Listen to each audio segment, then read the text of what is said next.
안녕하십니까. 영어는 슈어스쿨, 영업은 영업스쿨, 영업스쿨의 안선생 안주원입니다. 오늘은 특별한 시간을 마련했습니다. 저는 이렇게 생각해요. 영업에 있어서 가장 중요한 거는 간절함이 가장 중요하지 않을까 생각이 됩니다. 여기 보신 두 분은요, 간절함의 대명사입니다. 오늘 이 분들을 모시고 간절함이 영업에 있어서 얼마만큼 큰 영향을 미치는지와 추가적으로 이분들만의 영업 필살기는 어떤 게 있는지 알아보는 시간 갖도록 하겠습니다. 우선은 자기소개 올리도록 하겠습니다. 소개해주세요. 안녕하십니까. 저는 경남 창원에 있는 위더스 지사의 전희혁 지사장입니다. 반갑습니다. 옆에 계신 분. 안녕하십니까. 옆에 계신 전희혁 지사님과 같이 근무하는 홍민기 팀장이라고 합니다. 반갑습니다. 네, 반갑습니다. 사투리가 되게 매력적이에요. 예, 그렇습니다. 최대한 표준어쓰려고 노력하고 있는 거죠? 예, 그렇게 하겠습니다. 네, 알겠습니다. 네, 그러면 본격적으로 두 분을 이게 심층적으로 알아보는 시간을 갖도록 하겠습니다.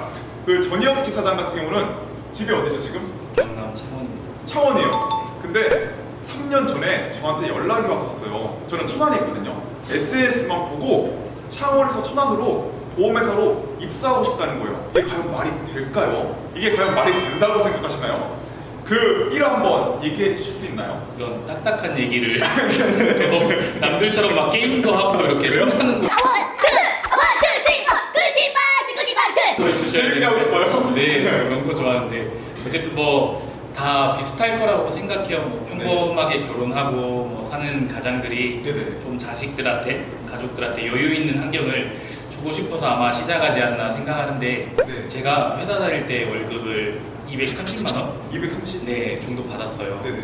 근데 거기서 또 원룸 같은 데서 저희 애기들하고 와이프가 같이 살았었는데 치킨 한 마리 사 먹는 게 부담인 거예요. 네, 그래서 정말 이 내가 우리 가족들한테 조금 여유로운 환경을 주고 싶어서 이제 보험을 시작하게 됐습니다. 근데 이게 그 아빠로서 남편으로서 되게 미안한 마음이 되게 컸겠네요. 그죠? 그 집이 창원인데 왜 천안까지 오게 된 거예요? 아무래도 아까 말씀하신 것처럼 간절했기 때문에 제가 천안을 선택한 것 같아요.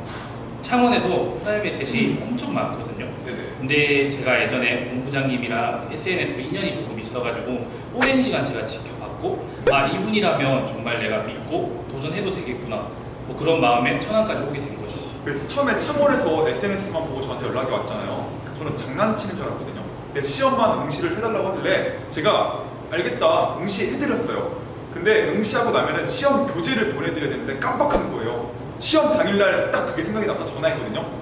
네 안녕하세요. 제가 깜빡하고 시험 교재 못 보내드렸죠. 죄송해요. 그 다음 달 시험에 응시하세요. 제가 다음 달 시험 응시료는 대신 내드릴게요 했더니 저한테 하는 얘기가 아니에요. 저 유튜브랑 네이버에서 영상 짜집기 해서 보면서 나름 공부했습니다라고 하길래 시험을 본다고 하는 거예요. 오케이 시험 보세요 했는데 정말로 말도 안 되게 생명보험이랑 손해보험을 한 번에 다 합격을 했어요. 정말 대단해요. 몇 점을 합격했죠? 정확히 기억은 나지 않지만 네. 80 몇 점이었던 것 같아요. 네, 우수한 점수예요. 저는 70점대로 합격을 했었거든요. 네. 그래서 이제 시험을 합격을 했으니까 어떻게 해요? 한번 만나긴 해야 되잖아요. 근데 저랑 이제 오후 1시에 만나기로 했어요. 근데 천안에 몇 시에 올라오셨죠, 그날? 그때 당시 한 7시, 8시 쯤 올라왔었죠. 아침 7시, 8시에 만삭인 우리 지수 씨와 함께 올라오게 된 거예요. 저랑 13시에 만나자마자 인사 끝나자마자 저한테 갑자기 서류 한 장을 내미는 거예요. 어떤 서류를 주는데? 원룸 계약서였어요. 저를 만나기도 전에 저희 회사를 입사하겠다는 확신을 가지고 원룸을 계약한 거예요. 이 모든 것들이 정말로 간절했기 때문에 가능하지 않았나 싶습니다. 그래서 이 간절함을 토대로 해서 영업을요 정말 괴물처럼 잘했습니다. 본인만의 영업 필살기가 있나요? 보통 이제 천안이라고 하면 연고가 아니니까 영업이 힘들 거라고 생각하는데 네. 첫 번째는 뭐 요즘 다 아시니까 SNS 마케팅을 좀 활용을 많이 했고요. 네네. 두 번째는 제가 사무실에 있는 시간이 되게 길었어요.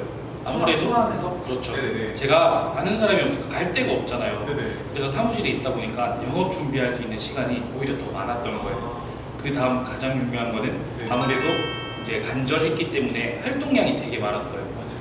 예를 들면 뭐 다른 분들은 10명 만나면 9명씩 계약해오면 네네. 저는 100명, 200명을 만나려고 엄청 다녔죠. 그리고 제일 오해하시는 게 거리가 보니까 계약이 힘들 거다. 근데 저도 사실 조금 힘들 힘들 거라고 생각했는데 천안에서 창원까지 어쨌든 못해도 일주일에 한 번은 가족을 보러 가야 그렇죠. 되잖아요. 그 시간이 한 3시간 반 정도 걸려요. 왕복으로 한 7시간, 8시간 그렇죠. 되겠네요. 네. 근데 그 시간을 오로지 TA를 한 거예요. 그냥 가만 고객 지인분들에게 전화 돌렸다는 거예요? 그렇죠. 전화를 돌릴 때도 이제 뭐 나름의 룰이 있었죠. 어떤 일이요? 내려갈 때는 기업부터, 아... 올라올 때는 히읗부터 뽑고 그러다 보니까 가운데 있는 비읍 시읒이랑 안 치네요. 가운데만 전화를 기억이랑 끼는데 네. 그 활동량 때문에 결국에는 그 TA와 활동량 때문에 영업 괴물이란 별명을 얻었잖아요. 네. 정말 대단하시네요. 감사합니다. 그러니까 영업은 정말로요, 활동량이 가장 중요합니다. 영업은 절대 배신하지 않습니다. 활동량은 절대 배신하지 않습니다. 그러면은 우리가 영업을 했을 때 이 오랜만에 막 지인들과 연락을 하잖아요. 그러면은 어떤 얘기로 내가 연락을 해야 될까 고민이 되게 많이 돼요. 네네. 근데 본인만의 팁이 있나요? 이거는 좀 위험한 팁인데 말씀드려도 되나요? 안 위험해요? 네. 그래요? 그러면은 되게 나름 다 이게 19세 이상 분들이 보시는 방송이기 때문에